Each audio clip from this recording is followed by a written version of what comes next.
Welcome to Fearless with Jason Whitlock. I'm Jason Whitlock, your host. Happy Monday.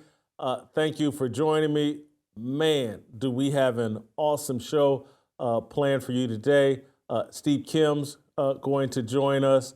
I have an awesome fire starter that will be your daily dose of Deion. And I'm going to give you an explanation of what transpired between Royce White and myself and why we had to regretfully discharge Royce from the Fearless Army. I'll do that after the fire starter. You don't want to miss that. Before I get to the fire starter, I want to tell you guys about my great friends, hopefully our great friends at Patriot Mobile. For 10 years, Patriot Mobile has been America's only Christian conservative wireless provider. And when I say only, trust me, they're the only one. The whole team over at Patriot Mobile have been great supporters of this show, which is why I am proud to partner with them. Patriot Mobile offers dependable nationwide coverage, giving you the ability to access all three major networks, which means you get the same coverage you've been accustomed to without funding the left.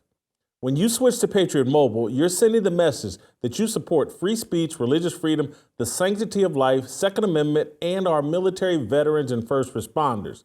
Their 100% U.S.-based customer service team makes switching easy. Keep your phone, keep your number too. Just go to patriotmobile.com/Jason or call 972-PATRIOT. Get free activation today with the offer code Jason.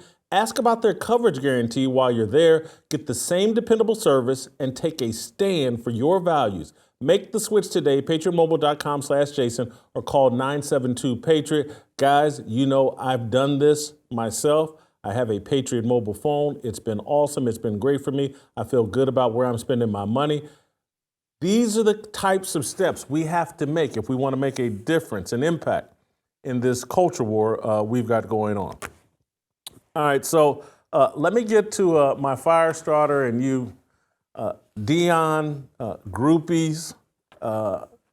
Could we get? Let me bend over here and get something for these Deion groupies. I didn't have this planned, but I brought some tissues because there's going to be a lot of tears for you Deion groupies today. So I will be more than happy to give you a tissue after this fire starter or during this fire starter. Hey, this fire starter is so good that I want you to immediately, particularly if you're listening over Apple, give me that 5-star review. Give me that 5-star rating. Write a review in Apple. Start pounding the like buttons, the subscribe button, the notifications if you're watching over YouTube, and get your tissue and popcorn ready for this fire starter. All right, now that I've done that, let's get the flames going. The coaching experiment the University of Colorado is conducting with Hall of Fame football player Deion Sanders will likely end with a lawsuit.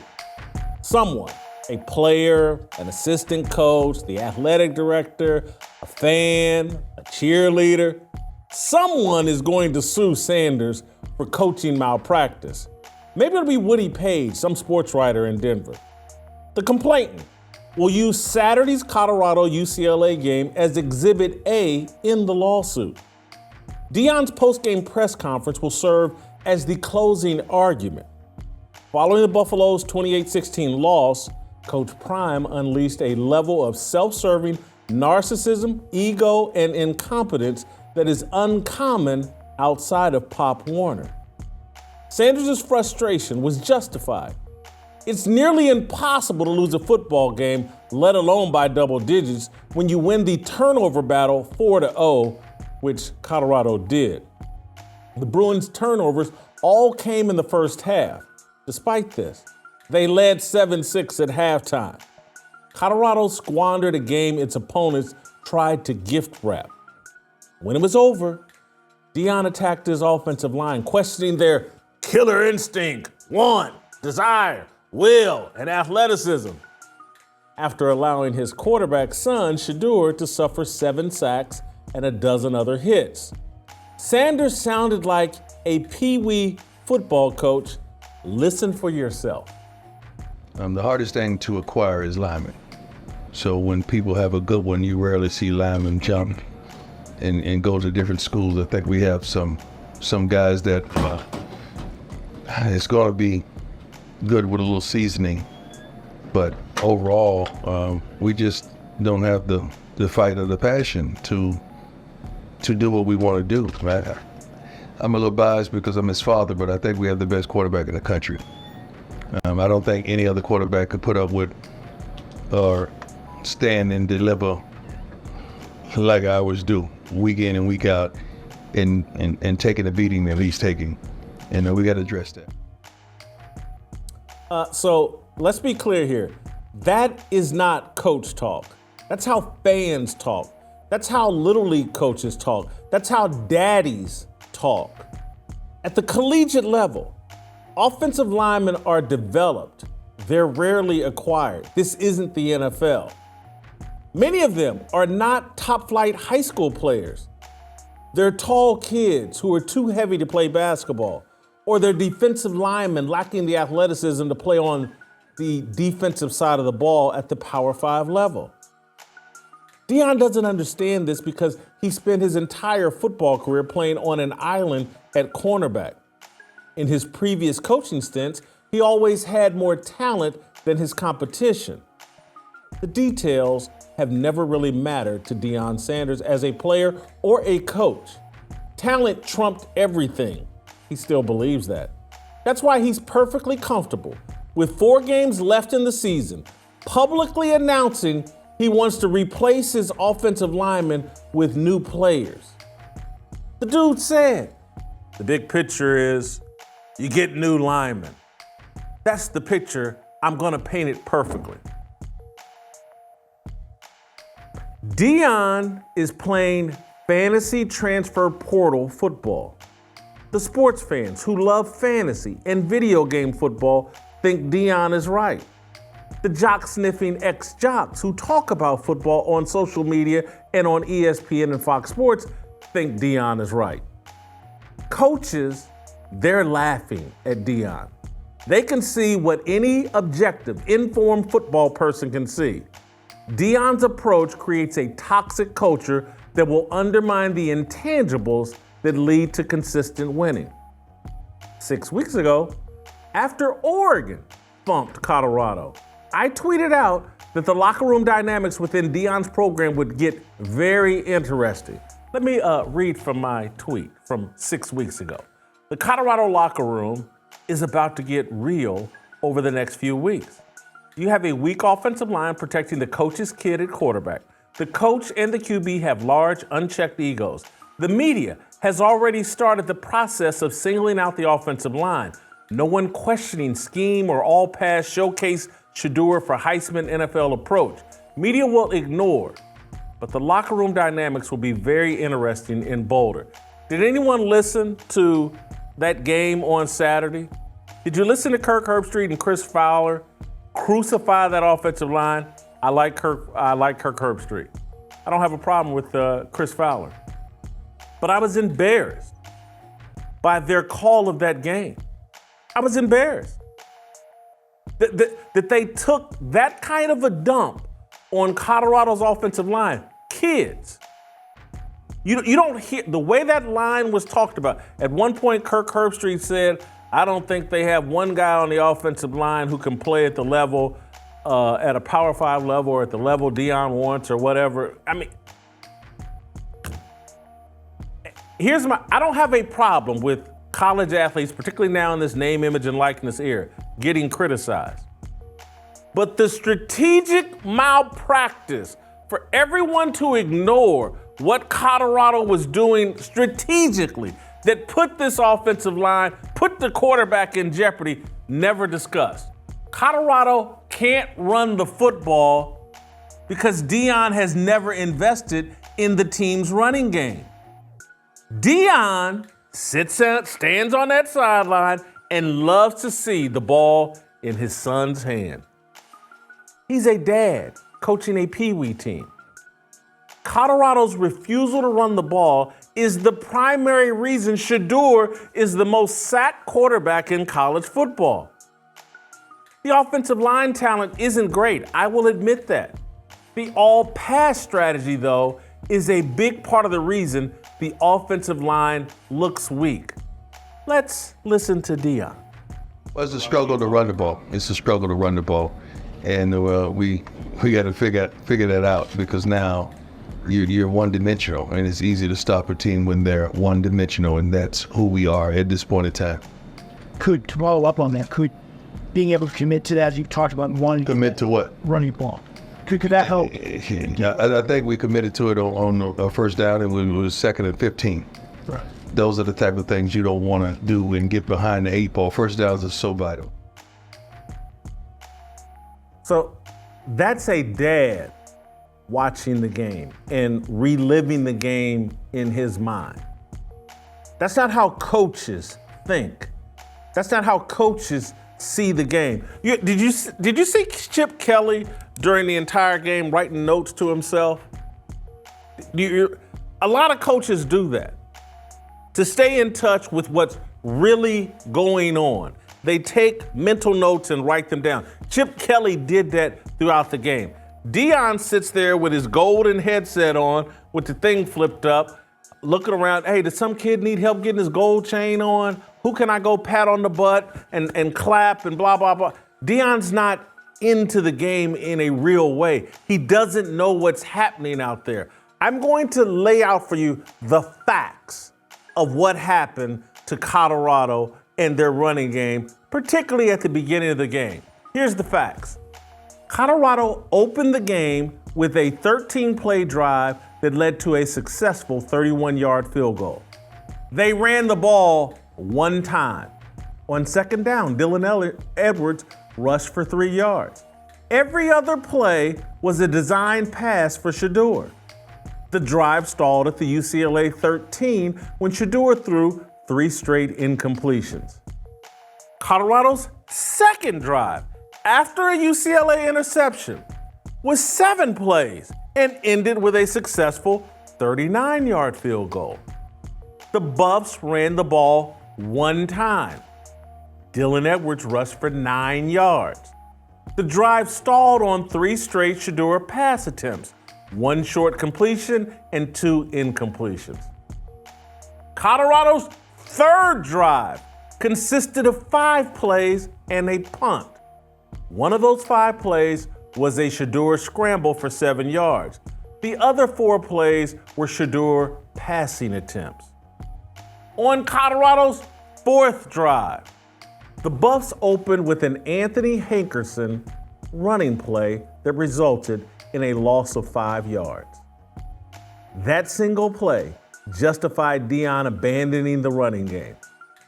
At halftime of a 1-point game, it was 7-6, Colorado running backs Dylan Edwards and Anthony Hankerson carried the ball a combined 7 times.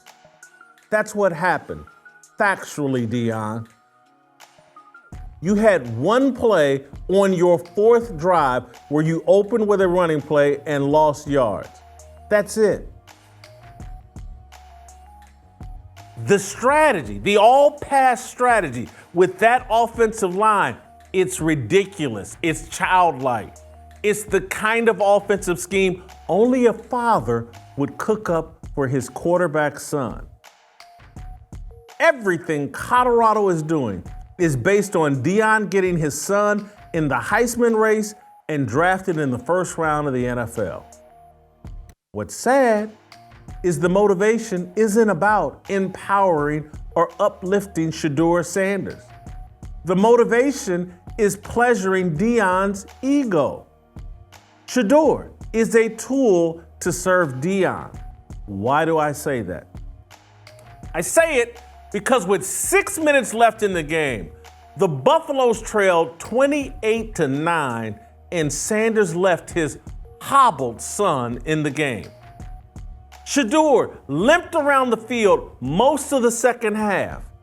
After the game, Deion admitted that doctors injected Shedeur with a painkiller at halftime. Don't take my word, listen to Deion. Quarterback is taking his beating. He got an injection at halftime. Probably shouldn't tell you that, but you know I'm 100. And just to block some of the pain So I'm going to give him the next few days off so he could at least be mobile, because I know once that block is off, he's going to feel it. The game was over. Deion left his hobbled son on the field for 2 meaningless drives. You know what that is? It's stat padding. It's a foolish Heisman push. Listen to Deion. I don't know who else, that they have in these Heisman balloting or running that takes the abuse that he takes and get back up. I don't know if any of these guys could stand and deliver every week like he does with the same stress that he delivers from. So I'm proud of it. Not just as a father, but as a coach, I'm proud of his strides and what he's doing and what he's seeing.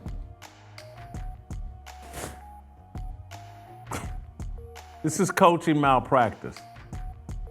This is coaching malpractice. Anyone that knows anything about football can recognize it. Anybody that's not interested in putting their lips on Deion's rear end can recognize it.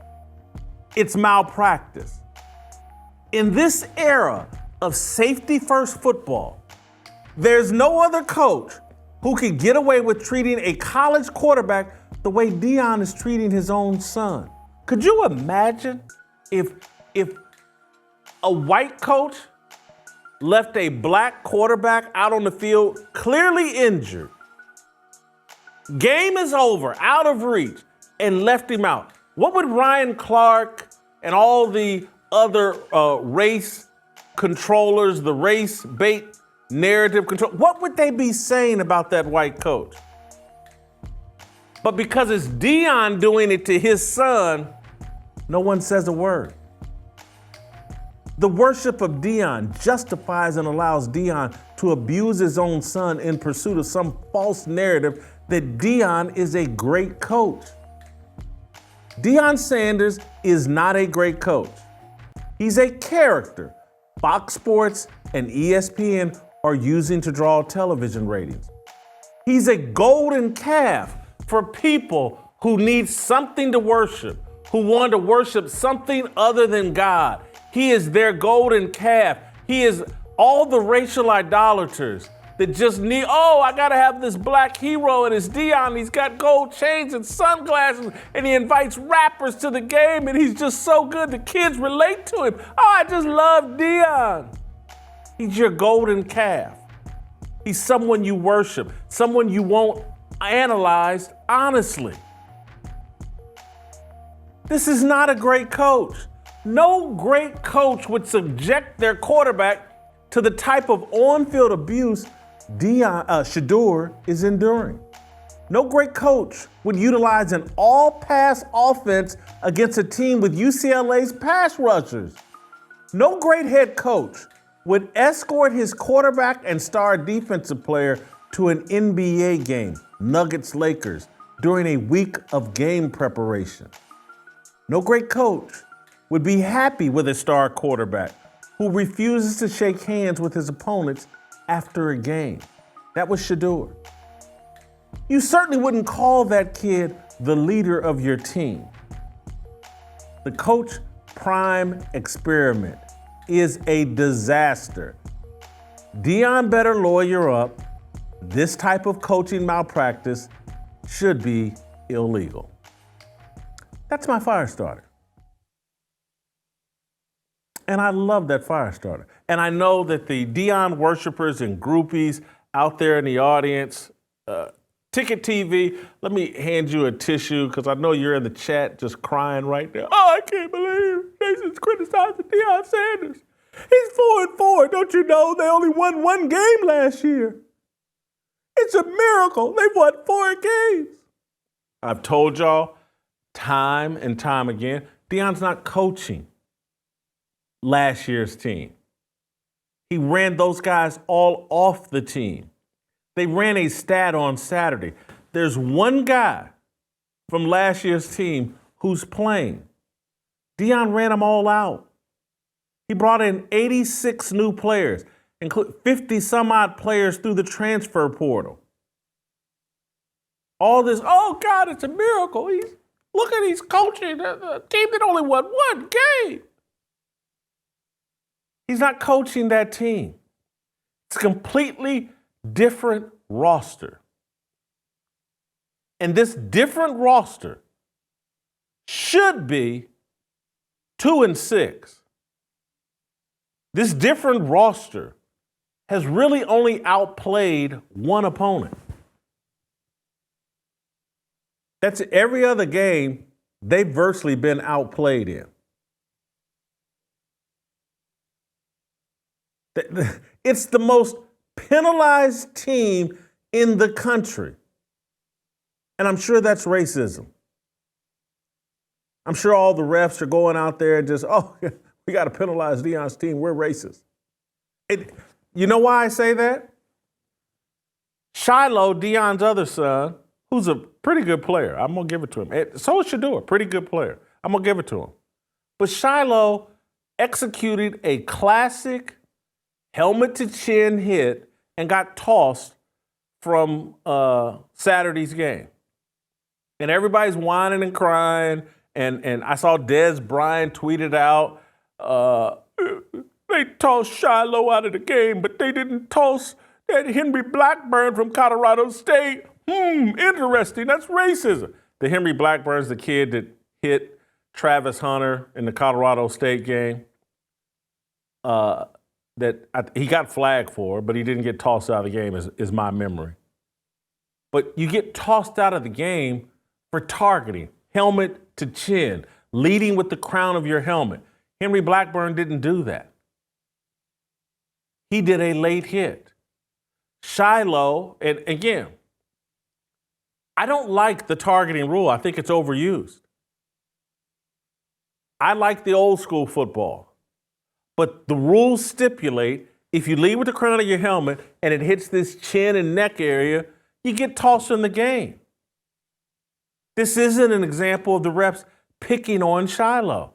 This goes on every weekend during college football season. White kids, black kids, I've seen them all get tossed over that hit.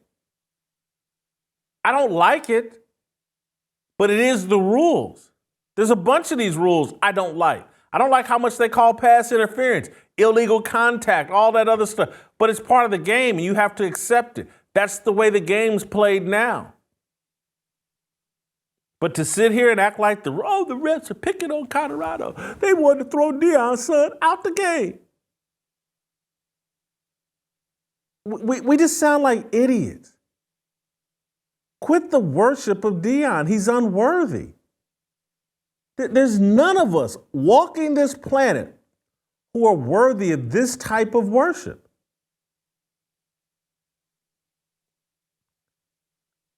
I get that he's 4-4. But this is not a great coach. I didn't even play the clip. He threw the offensive coordinator under the bus. I think I can read that to you. Threw the offensive coordinator under the bus. It's everybody's fault but Deion's. If anybody ever tells an accurate story about what's going on at Colorado this year with the players and the assistant coaches, it would be an amazing story. Because there's a handful, half dozen players that are like, yeah, I'm cool with Deion. And then there's the rest of that team that says, wow, this whole thing is about Deion. Then it's about Shedeur. Then it's about Travis Hunter. And then it's about Shiloh. And everybody else can go to hell. But this is really about Deion. Here's what he said. Someone asked him about Sean Lewis, their offensive coordinator. Here's Deion's answer. You can't put me on the spot like that. I think the coaches are doing a pretty good job. Thank you. That was a great try, valiant effort. You got to understand, I sat in your seat for like 17, 18 years, so I got to know when it's coming. Someone asked you about someone on your team, a coach that you hired, and all you can say is, you can't put me on the spot like that. That's what you're saying is, yeah, he's doing a terrible job, but I can't answer that question. I'll get in trouble. He just did that to his offensive coordinator, as if his offensive coordinator hasn't been given specific instructions by Daddy Dearest. You throw that football and showcase my son, because that's what this is about. We don't want to run a balanced offense. We don't want to do the things necessary to allow this offensive line to grow and develop. That's why you run the football all season. You don't abandon it, but you run it all season. And I think, according to our stats, I believe in this 5-game stretch where they've gone 1-4, the running backs have averaged 4.2 yards per carry. That's more than respectable. That justifies the running backs running the ball in a college football game 25 to 30 times per game. And when you're in a dogfight and you've won the turnover battle 4-0 in the first half, that probably justifies running the ball 35 times over the course of the game. And I don't care if you're only averaging 3 yards per carry. When the other team has pass rushers like UCLA, you can't telegraph, you can't let the opposing defensive coordinator and the guys on that defensive line know, 90% of the time, this is going to be a pass play. You're putting your offensive line in a bad spot. You're putting your quarterback in a bad spot. This is unbelievable coaching malpractice. This is embarrassing. And the fact that no one will call it out, that people that have played the game and people that have an understanding of the game, many of these athletes don't. They don't have a full understanding. Guys that played out on the islands, wide receivers, corners, a lot of times defensive linemen, they don't have any idea. Warren Sapp going to be mad at me for saying that. Warren's different, but they don't have any idea. Running backs a lot of times have no clue what's going on.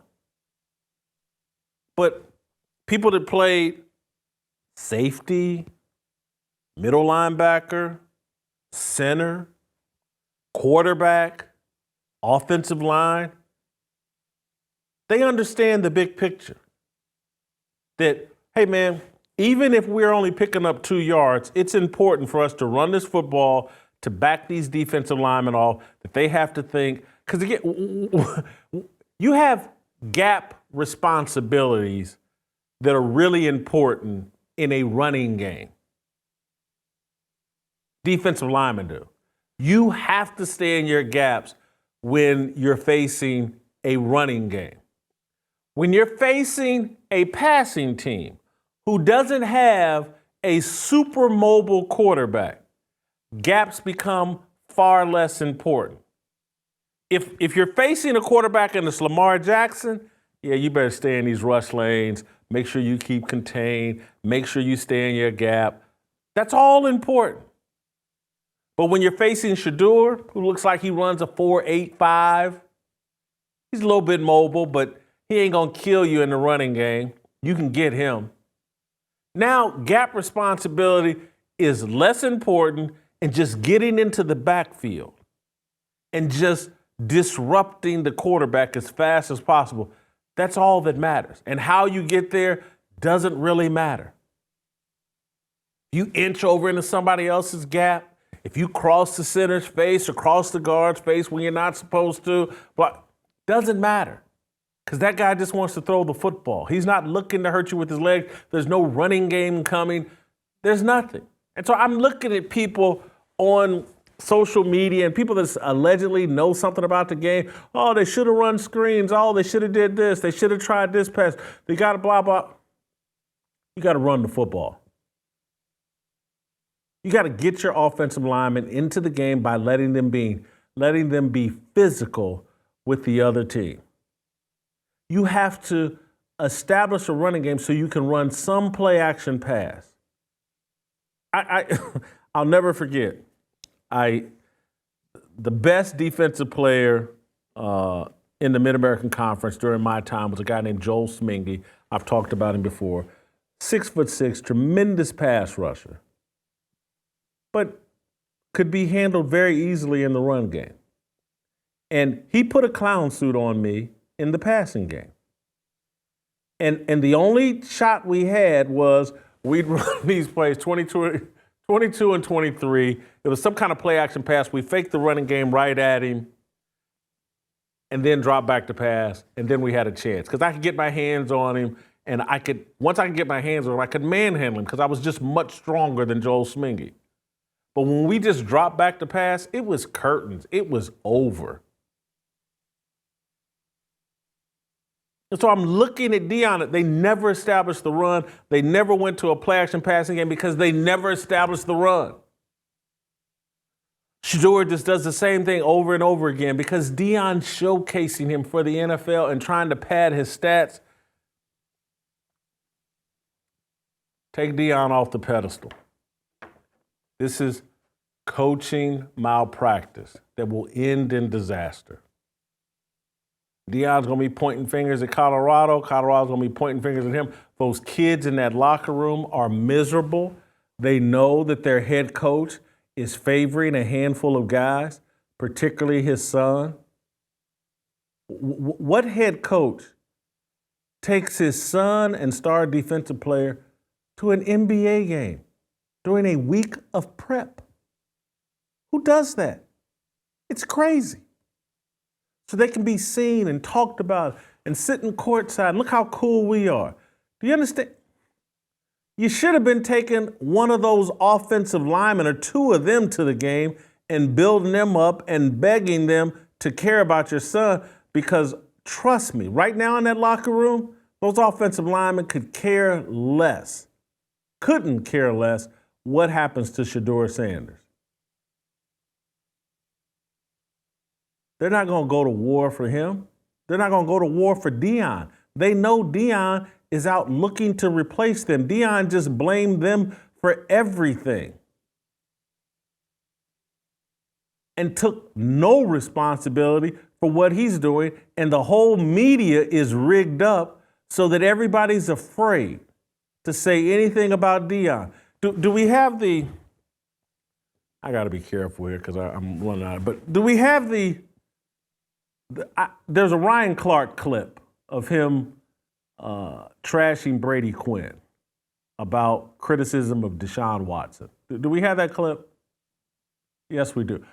Let's play the clip of Ryan Clark, and hopefully it's not that long, but less than 2 minutes, hopefully. But play the clip of Ryan Clark trashing Brady Quinn for the mildest of mild criticisms of Deshaun Watson. I do believe the difficult part for Brady here is that race does come into play because it's going to seem as a white man who is analyzing football is questioning the work ethic of a black player, right? Which we all can't do because we can't put ourselves in Deshaun's place.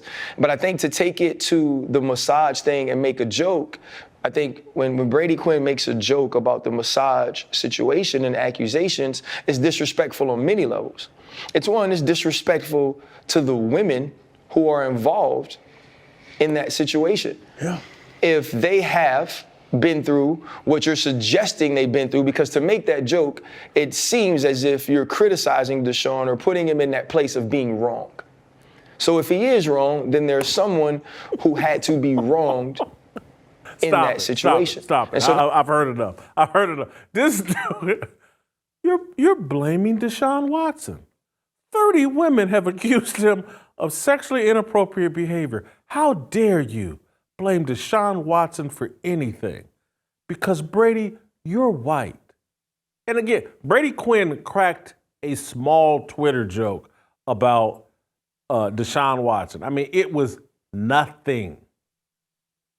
Brady Quinn and LeVar Arrington were talking about Deshaun Watson, and Brady Quinn made a point about, or maybe it was LeVar that brought it up about, is he a trust fund kid now that he has that $230 million guaranteed contract, and he seems to be refusing to play or pretending to be hurt or whatever it is.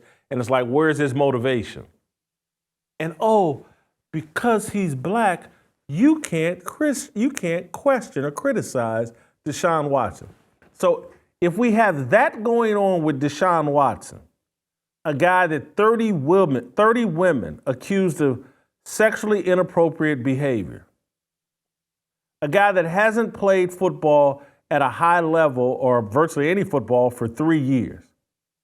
If the standard is, hey, he's untouchable, you can't criticize him or we're going to smear you as racist. How do you think analysts feel about criticizing Deion? If the stakes are that high as it relates to Deshaun Watson, why do we think no one wants to touch Deion Sanders? Deion Sanders is putting on a coaching malpractice clinic, and no one's allowed to talk about it, criticize him, or correct him because he's black. And he exists in this special bubble that the black people in media have decided he's untouchable. This is inappropriate for anybody. We all have to be criticized. We all have, and we can't say, oh, you can't criticize this guy or you're racist. It's a joke. We're crippling, guys. And that's why I talk about Deion Sanders, because he's an example of how we're crippling, lowering standards for all black men. These lowered standards that the left has set up and these black puppets that they've installed is designed to cripple black men so that we're not fit for leadership, so that we walk into every situation with an excuse. That's my fire starter. Tissues for all the Deion groupies in the chat and in the comments. Go cry someplace else. I want to tell you guys about Samaritan Ministries. Tired of someone else telling you where to go when you have a medical need? Are you ready to take control of your health care? Samaritan Ministries could be the solution you're looking for. They connect hundreds of thousands of Christians across the nation who come together through prayer, encouragement, and financial support when a medical need arises. It's not insurance, and you're not limited by restrictive networks. Say you have a medical need. You don't have to check and see what hospital is in your network or be concerned about the doctor being in network too. No, you go to the hospital, you choose, and don't give a second thought as to what's in network and what's not, because with Samaritan Ministries, you're in control of your health care. Afterwards, fellow members pray for you and send money directly to you to help you pay your medical bills. And when they have a medical need, you'll do the same for them. That's what biblical healthcare sharing looks like. Check it out today at SamaritanMinistries.org/fearless. All right, so if you're listening over Apple, you know what to do. Hit that 5-star rating, leave a review of the show. If you're watching over YouTube, hit the subscriptions, hit the likes, hit the notifications. When we come back, I'm going to give you an explanation on why Royce White had to be discharged from the Fearless Army. Next. It's my obligation, no hate, discrimination, raising up your hands for freedom. Jason Whitlock, previously on Fearless. This is where hats off to Dana White. Because, many of you all can sit around and color code how you see the world. I make choices based on values. This man having the courage as a commissioner of a league and with all the corporate pressure for him not to bow to the transgender, the alphabet mafia. Never gonna back me up off of Dana White. Bud Light is going to exist. They're going to spend money with some company. Why not celebrate the fact they're spending it with the UFC? And look, I prefer boxing. But I get what the UFC is selling. I get what Dana White is selling. He knows that masculinity is under such attack and there's such a shortage of masculinity. He's going to sell you masculinity in its rawest form. Mixed martial arts, that whole slap league he's got going on or whatever. He's just selling you, right, toxic masculinity. And I would rather have toxic masculinity than no masculinity. Hats off to Dana White. All friends of mine that are being critical of Dana White, rethink your position. How do we want these things to end? Shouldn't people... Bud Light hopped on board briefly with this transgender thing, and now they are backing away from that. They're repenting, and they just gave Dana White reparations. Why shouldn't we celebrate that?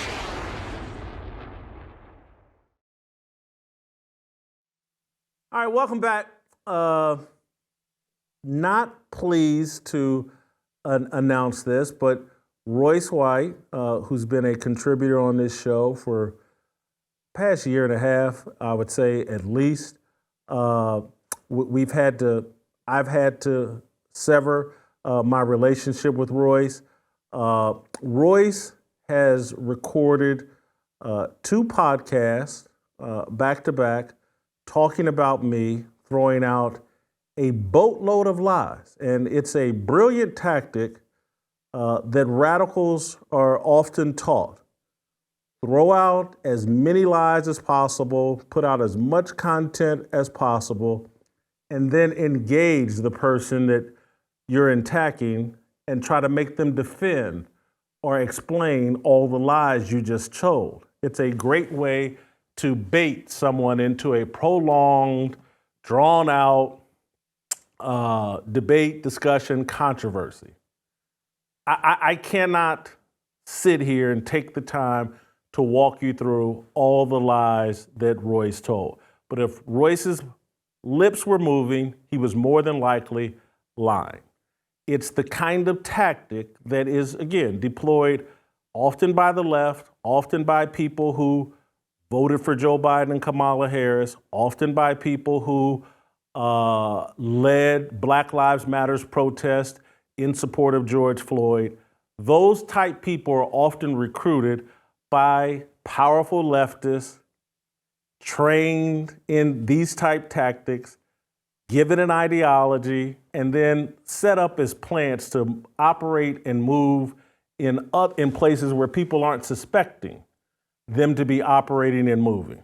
That's what this smells like to me, that Royce went from Biden, Kamala voter, Black Lives Matters protester to, hey, I'm leading the charge for MAGA, and Jason Whitlock and Mark Levin are upset with me, and that's why I'm off the show.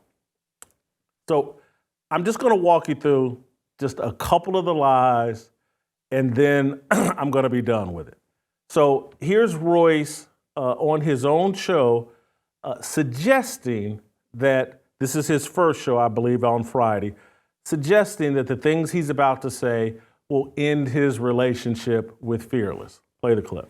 And my frustration is that Jason is currently working for a company that is half owned by one of these neocon rhinos, Mark Levin. And this may be the day that I never get to go back on Fearless with Jason Whitlock, and Jason has to make that choice for himself, and it's his show, and he gets to decide to do whatever he wants. I'm still going to love and support him no matter what. No matter what happens, I love and support Jason Whitlock. And so that's Royce, I believe, on Friday. And then on Saturday or Sunday, now, again, he opens up his Friday press conference or show saying that I don't know if I'll ever go back on Fearless again. And then he turns around on Sunday and says this. Props. I thought I was giving him credit. I thought I was giving him a compliment. I didn't think that he would. It never crossed my mind. It actually never crossed my mind, really, that he would be upset with it. I mean, you know, anytime you go to talk about somebody else and they're not there, like I'm doing now, you run the risk of them being upset with something that you said. But it never really crossed my mind that it would be a relationship ending sort of situation. So on Friday, it's, hey, this may be the last time I'm on Fearless, but on Sunday, it never crossed my mind. It never crossed my mind. So I want to make one thing perfectly clear to anybody watching this, any of the other contributors watching this.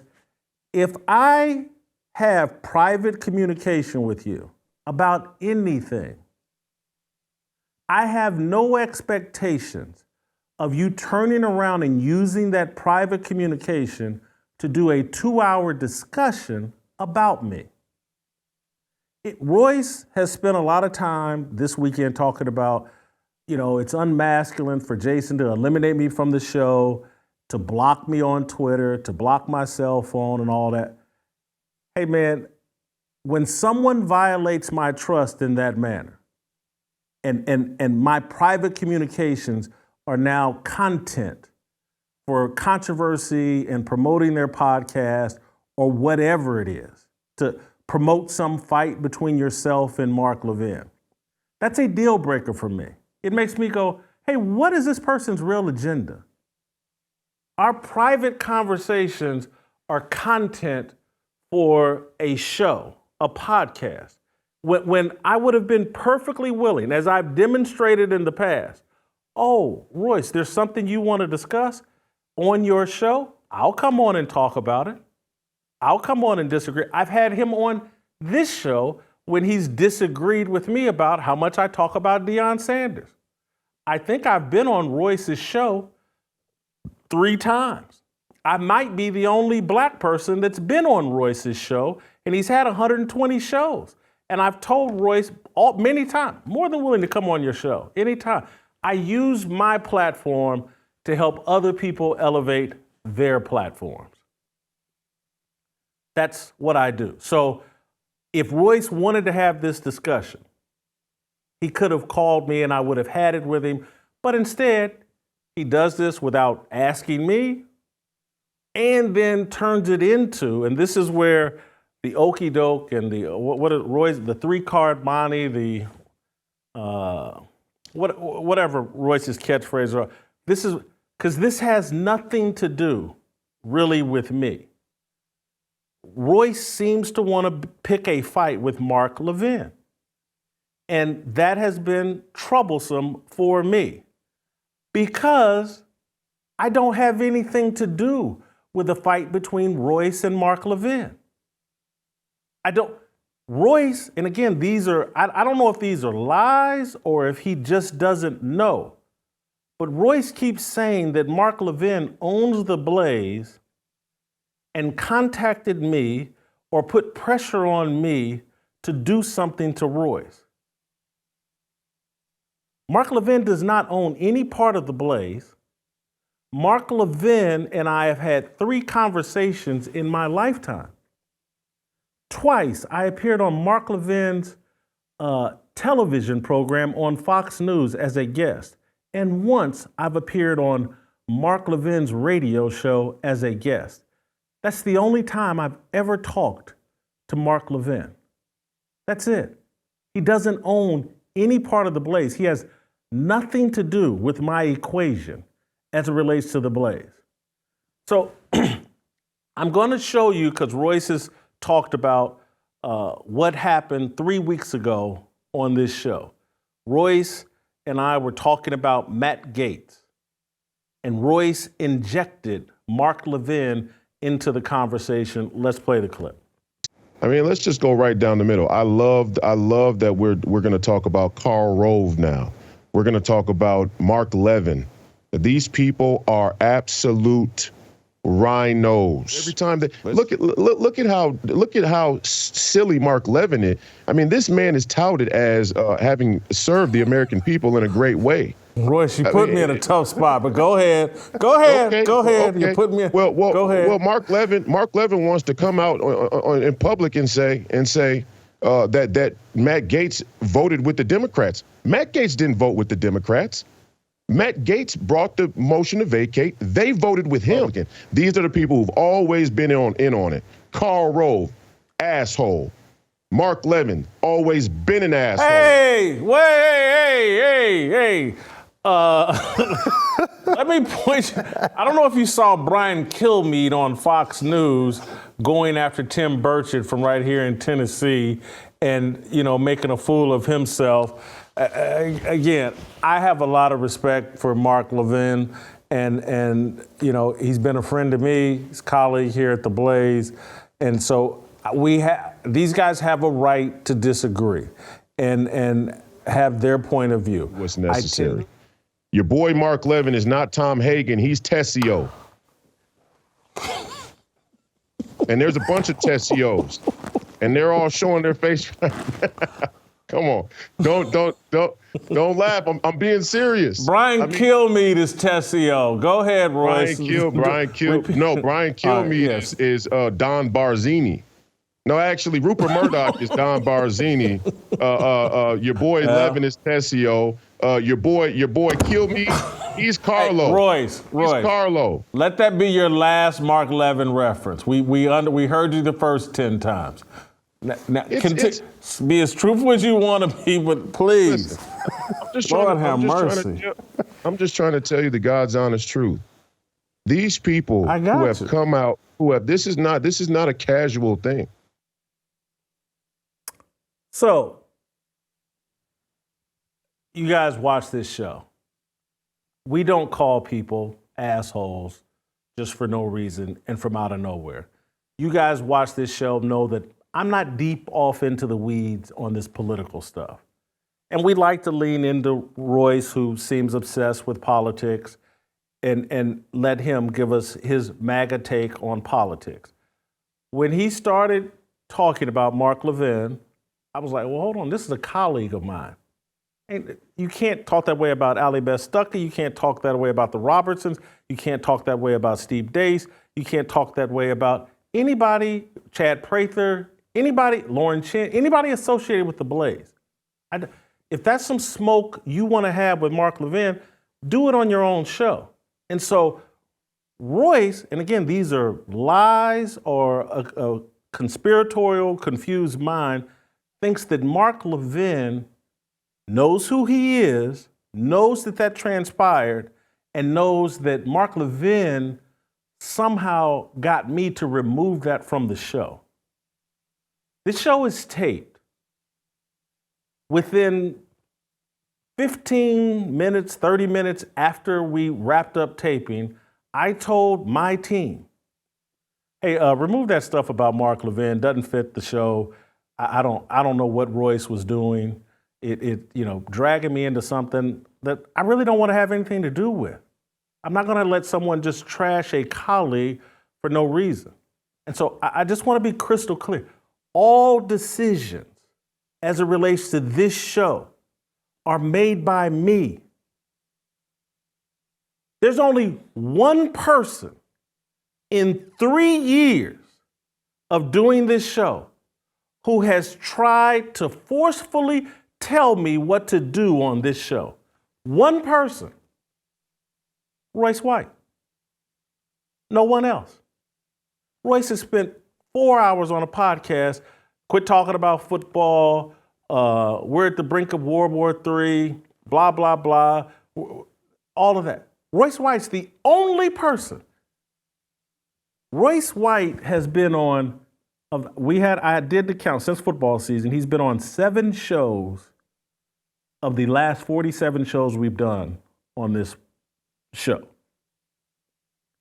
And I sent him some feedback on Tuesday or Wednesday about, hey, Royce, when you're unpacking these big ideas, do them in this order. Start small, blah, blah, because you're losing the audience. This has been a consistent conversation Royce and I have had in private about, hey, you got all these big ideas. We were talking about blacks and Jews, and he wants to give this whole historical lesson on Israel and Palestine.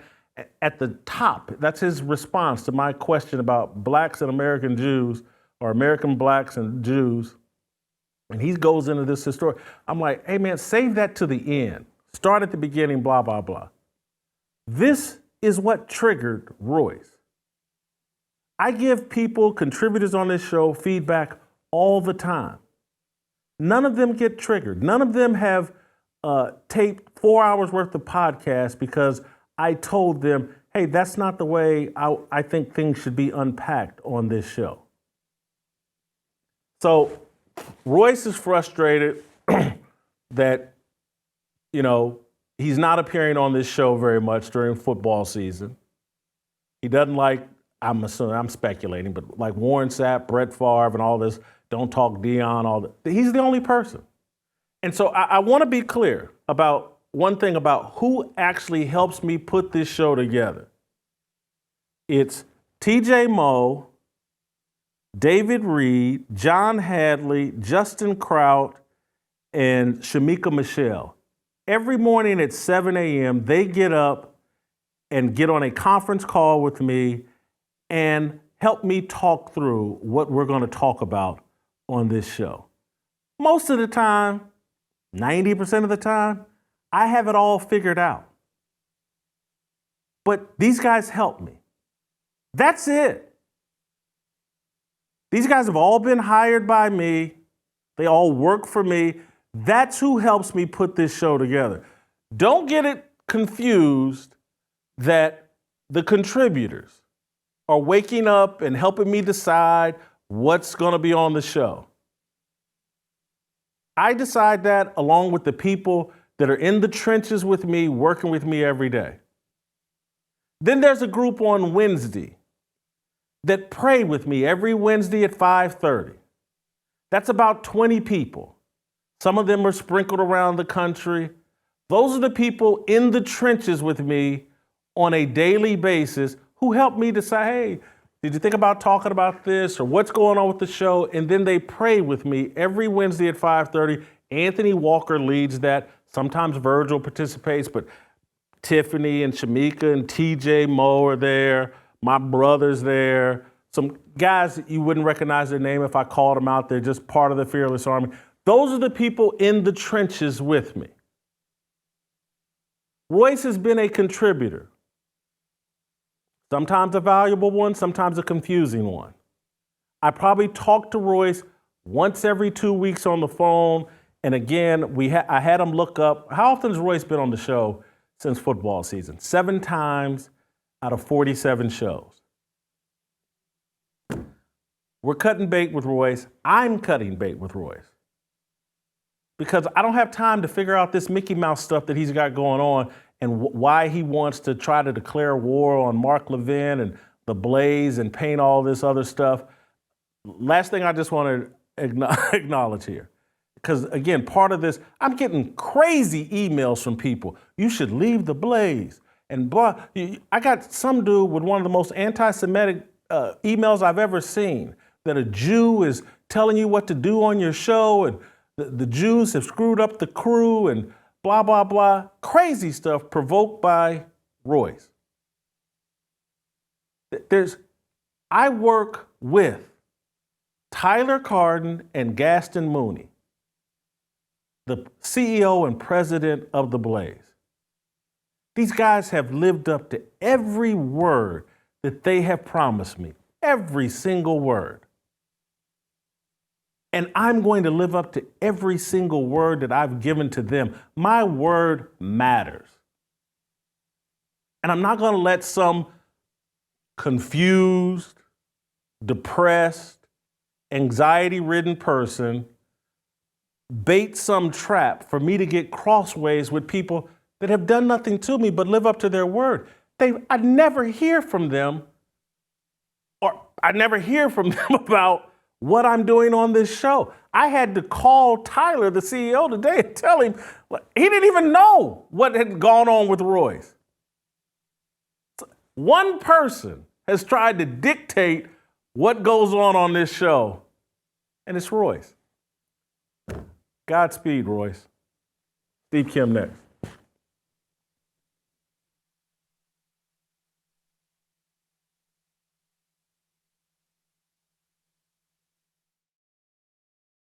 Jason Whitlock. Previously on Fearless.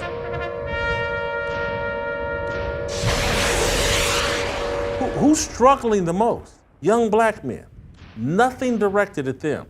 One of these woke companies wants to hop on board and show me something.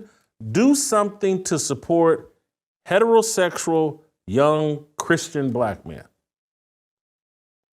I'll settle for just heterosexual black men. Do something to support them. Any man, any heterosexual man, a program just for heterosexual men. Would love to see it. I will accept that apology and forgive all your past sins.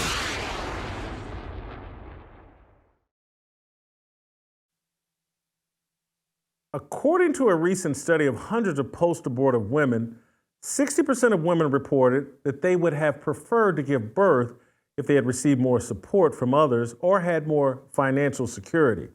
And that's where preborn steps in and steps up. Preborn is there for women in their darkest hour, deciding between life and death of their precious child. You see, the reality is women are being pressured to make this fatal decision and are being told that their babies are just a clump of cells. Preborn welcomes women with God's love and introduces them to the beautiful life growing inside of them, which doubles their baby's chance at life. When you support Preborn, you not only support women, you empower them. Your donation of $28 will help a woman to make a choice that she won't have to regret for the rest of her life and gives her the ultimate blessing, life. Your love can save a life. Just dial pound 250 and say the keyword baby. That's pound 250 keyword baby, or visit preborn.com/fearless. That's preborn.com/fearless. Steve Kim, next. Yeah, 모두 다 빨리 박수 쳐 기다리지 말고 서둘러 Reason that I'm back is to feed you raps I see that you are 배불러 So fly All right, Steve. Boy, I'm glad, Steve. You remember, Steve, when I had to call you and tell you to watch the NBA basketball and you threw a tantrum and, were you thinking about recording a 2-hour podcast, blasting me, Steve? Hey, don't answer that. Don't answer that. Don't answer that. Answer my question about my belief that the Deion Sanders coaching experiment will end in disaster. I thought his post-game press conference was worse than his in-game coaching performance, and that's saying a lot. You know, I think at times you've been very, very harsh on Deion. But I think here I'm right with you. There comes a point in time you got to coach the guys that you have. Yeah, you're going to bring in more Louis, but there comes a point where you have to say, okay, this is what we have. These are the guys in the program, and we have to coach them up. And I think that's one of the issues that a lot of the old school coaches have. A lot of coaches take over new programs, and look, it takes about 3 years, 4 years to kind of get everyone in that is, quote, unquote, your guy. But this is where a lot of coaches are in a tough spot because when they're asked about Deion, if they say anything, they're going to have the Deion jock sniffer mob come after them. There's going to be accusations of racism and all that other stuff. But, Jason, if I am one of those offensive linemen, I would be like, what is this guy saying? Look, we're trying our best. I get it. We're not all pros. We're not John Hanna. We're not Orlando Pace. There comes a point in time where the coach just has to give the coach cliche. Now, look, some of the stuff Deion says I actually find refreshing. It's just not Captain Cliche. It's not all these banalities. But when you are a leader, to me, when you lose, you have to be willing to pull the thumb. Okay, and when you win, you got to spread the credit out. To me, that's leadership. And Deion, the stuff he said and the way he kept trotting out his son, who every quarter looked worse and worse physically. I mean, I'm watching this game, and I see Shedeur on the bench. He looked like Joe Frazier before the 15th round in the Thriller of Manila. The only difference is Eddie Futch had the vision to say, hey, son, they're not going to forget what you did. I'm not letting you go out there. And I'm thinking to myself, okay, this game's out of reach. It's a 3-possession game. Either just hand the ball off or just bring in the backup. And when I see Shedeur limping out there, I'm thinking to myself, wait a minute. If that was any other coach who subjected a young college athlete to that, what would the coverage be at that point? And basically all the coverage or all the whining has been about, man, they tossed Shiloh out of the game. That's racist. They want, and I don't like the targeting rule and the way it's applied. But that call on Shiloh, that happens every Saturday. Every single Saturday for the last 5 years, I've seen that call. Yeah, that call to me was bang, bang. There's certain angles where I'm like, he led with the shoulder. Other ones, it kind of looked like the crown of the helmet. But here's the issue. Nowadays in football, if you hit above the chest, you are playing with fire. It's a bit of Russian roulette with your eligibility for that game. But, going back to Shedeur, he was playing.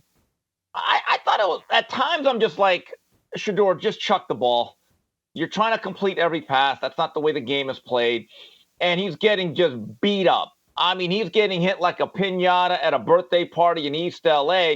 And I'm thinking to myself, Deion, I know it's your son. I know you want to rack up the numbers. There comes a point in time you've got to protect your quarterback, whether that's your kin or not. It was a very strange game in a sense that, Jason, that should have been a 4-touchdown blowout by the first half. You take away even half those turnovers, UCLA runs away with this game. And I said this beforehand. This is the best UCLA front seven that I've seen in about 25, 30 years, since the days of Donnie Edwards and Jameer Miller. They have legitimate NFL guys like Latu and the Murphy twins. And you knew that was going to be a physical mismatch up front. And guess what? Sean Lewis and the rest of that offensive staff, they didn't seem to understand we're going to get overrun here unless we at least try to establish the running game at a certain point. So do you think Sean Lewis doesn't know that? Or do you think Deion is telling him, pad my son's stats? It's the chicken or the egg. Do you establish? We can't run the ball because we don't, or we don't run the ball because we can't. I looked up the stats, Jason. This is amazing. The leading rusher for Colorado in terms of yards was Alton McCaskill. He had 2 rushes for 14 yards, and I think one of those runs came very late in garbage time. So that's even an inflated stat. And I don't think a single running back had more than 4 carries. So again, I know what type of style they're running. It's an up-tempo spread that was much more about the pass, the short pass game, or any pass game, than it is about running the ball inside. But if you ever talk to any offensive lineman, and you could probably tell it better than I can, they will tell you that if they are never given an opportunity to come off the ball and hit people in the ribs and run block, if all you're doing is setting back to pass protect, especially against guys like Latu, you are asking to get butchered. I don't think Deion knows anything about the development of offensive linemen. And unfortunately, I do. I was forced to play that position, and that was the only position I could play. And so, again, you got to run the ball all season to establish a toughness within your team, because at some point you're going to need to run the ball, and they certainly needed to, and you certainly need the threat of play action pass to slow down that rushing attack, the pass rush. He hasn't done any of that, and this whole belief that it's going to be solved with the transfer portal, I don't buy it. Offensive linemen are developed. I think your boy Jimmy Johnson used to recruit defensive linemen and convert them to offensive linemen. Anyway, Deion doesn't get you. I've seen guys. I played against a guy in high school named John Berman. Never really touched the field for Carmel High School, but he was 6'8". And he ended up having a cup of coffee in the NFL, a starter at Illinois, because he was 6'8". And they took him. He didn't play much in high school, was unusable in high school. They took him and developed him at Illinois, and he made it all the way to the NFL. Deion doesn't get that, doesn't understand it. And let me move on from Deion and move into your real area. Well, college football is your area of expertise. Your second area of expertise, boxing. And there was an interesting Tyson Fury what's it, Frank Ngannou? Isn't he the UFC heavyweight champion? And he looked pretty good against Tyson Fury, knocked him down, I believe, in the 4th round. And in my, if they had given the fight to Frank, I wouldn't have, or Francis Ngannou, I wouldn't have complained. But Fury retains his belt. Your thoughts? Well, yeah. So on Saturday, I'm at my friend's house. It wasn't Football Palooza at Coach JB's. It was Hugo, my old high school classmate. We had the 3 TVs set up. So to the left was the Miami, Virginia game, and then Florida, Georgia, and then he had the fight on the right-hand side. And it's really interesting. The first 2 rounds, there's really nothing going on. And I'm thinking, okay, this is interesting. And then in the 3rd round, he gets clipped, Tyson Fury, and he goes down, and it was shocking. It really was. And I'll come clean with the mea culpa. I thought this was going to be a mismatch. I thought Fury was going to dominate him, and it never happened. And the indictment on Tyson Fury is, I thought for large stretches, it was Fury that was actually much more nervous and skittish in that ring as a natural boxer than a guy that has never had a real boxing match. Now, again, he is a mixed martial artist. He was the UFC heavyweight champion before he fell out with that organization. But we are talking about someone who didn't even have an amateur boxing career. So this is not even analogous to Pete Rademacher fighting for the heavyweight title against Floyd Patterson way back when. And as the rounds are going on, I kept thinking there's going to come a certain point where Ngannou is going to tire out, he's going to fatigue, and guess what? It never happened.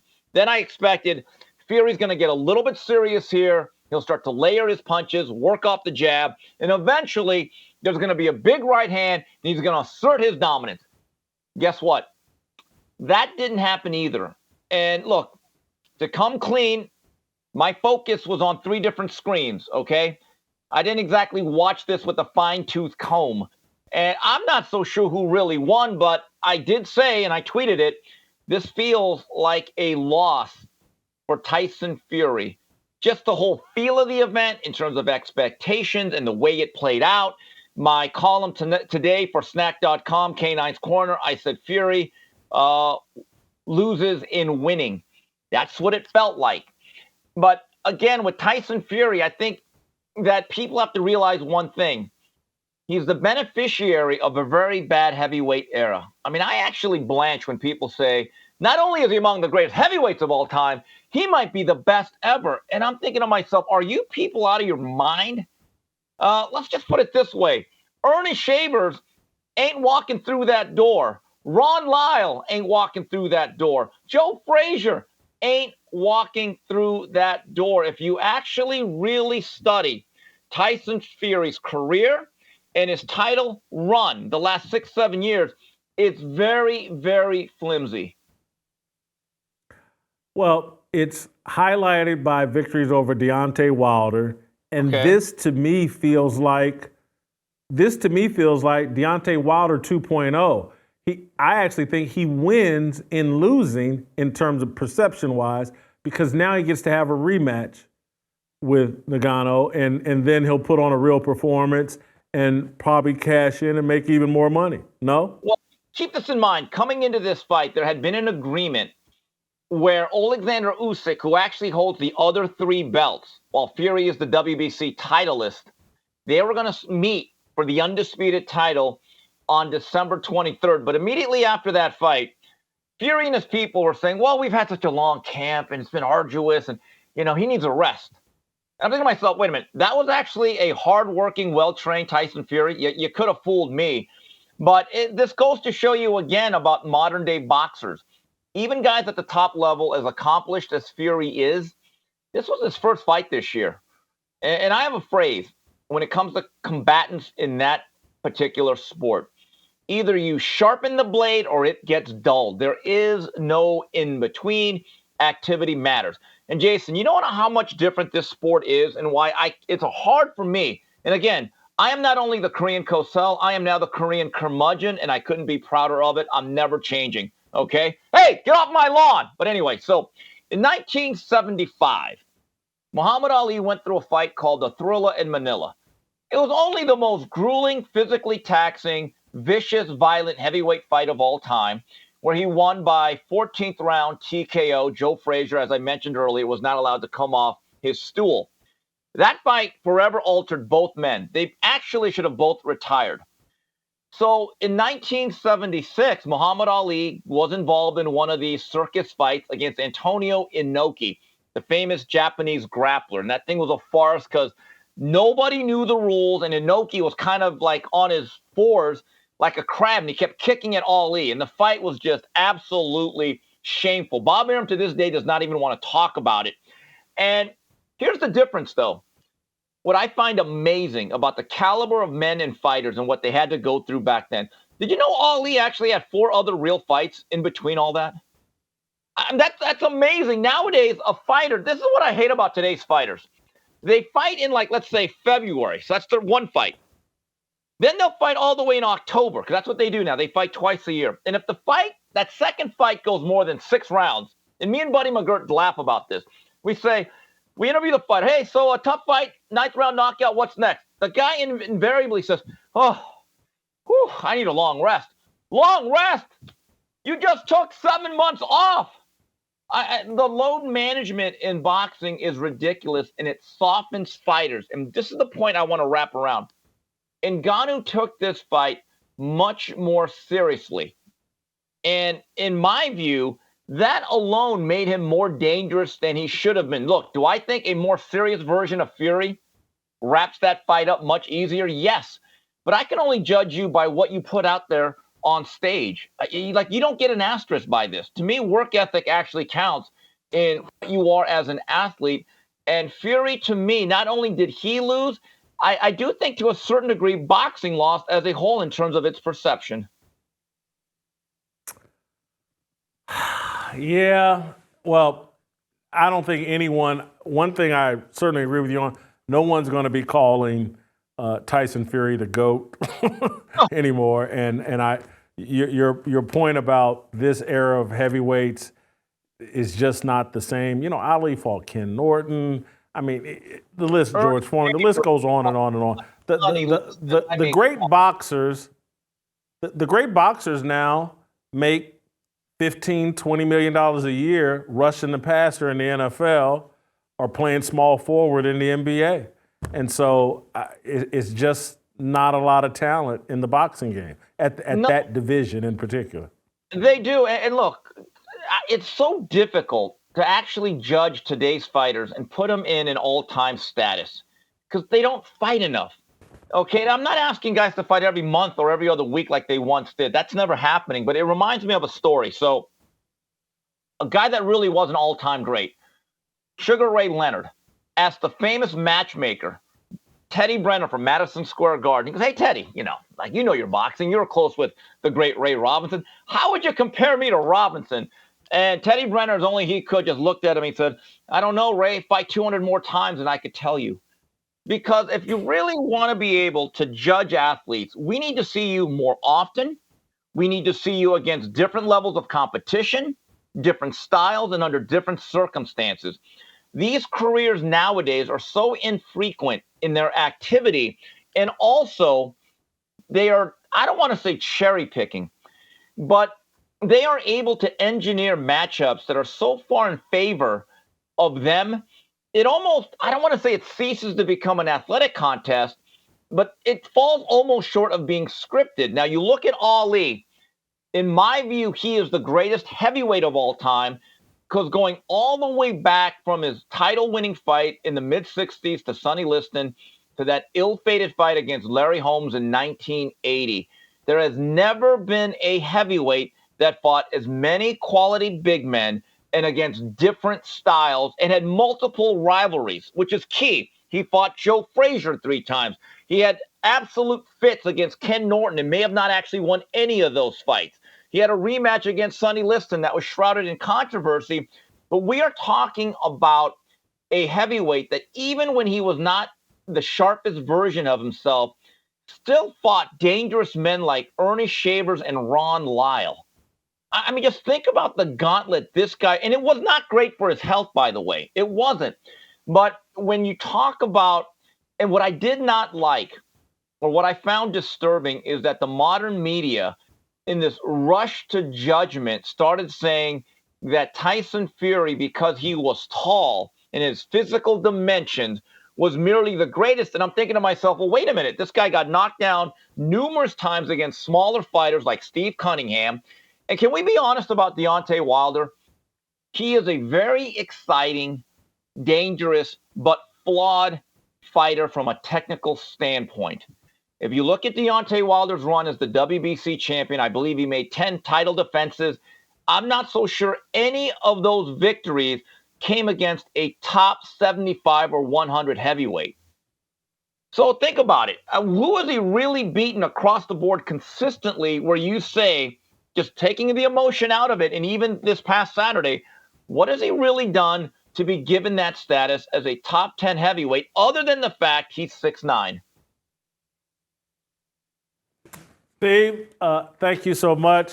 Great job as always. We'll see you later this week. Guys, we've been talking to you about big tech censorship and telling you about a major step Blaze Media is taking to declare independence from big tech and ensure we can keep bringing you the truth no matter what. Well, if you go to Blaze Media's website, theblaze.com right now, you will see it's been totally overhauled. You'll see news articles, opinion, analysis, lifestyle, and tech commentary. But what you will not see are those obnoxious ads that are on virtually every other website.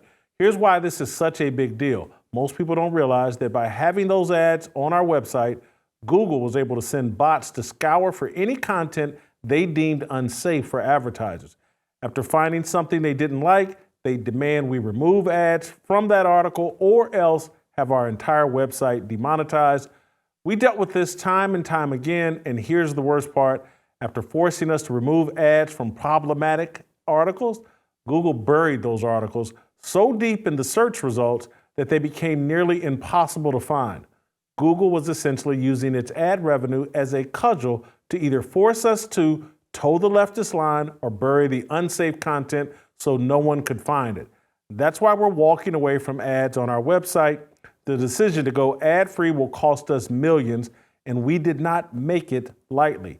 None of this is possible without you, and we're counting on you to make sure we can continue to bring you the unfiltered truth. We're taking a gamble by investing in more quality content, including expert analysis, insightful commentary, and authentic investigative reporting. Visit theblaze.com, explore the all-new ad-free experience, and see for yourself how we're standing up against suppression and prioritizing independent journalism. Go to theblaze.com right now, become a subscriber. I think to support this Blaze Media deal, it's just $3, a cup of coffee a month. Help us out here. We're standing up for you. This Blaze website revamp. You guys know how important writing is to me, and this, because I believe all truth is written, and it's why Thomas Jefferson. You guys heard me talk about this last week about why Thomas Jefferson said he'd rather have newspapers than the government. And again, you've heard me talk about it's why God had the Bible written rather than released on DVD or video or audio. The written word is very powerful. We're taking a bet on that. We need you. We're really taking a bet on you guys, that you'll support it. We're sacrificing some money thinking that you'll replace it with subscriptions, $3 a month. Help us out here, guys. Help me out, because I love the written word. All right, we'll play some tomorrow. We'll see you tomorrow.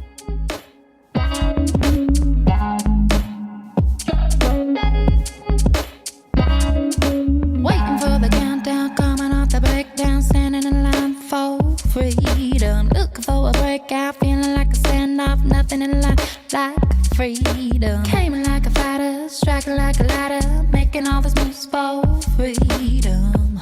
I want freedom. No negotiation, my sister, no relation. We all just wanna have freedom. Sitting on a corner, never been alone. I'm breaking my back for freedom. Blessed, we are living, get back. We are receiving, no deceiving. We all wanna be free. We want freedom. I wanna be, I just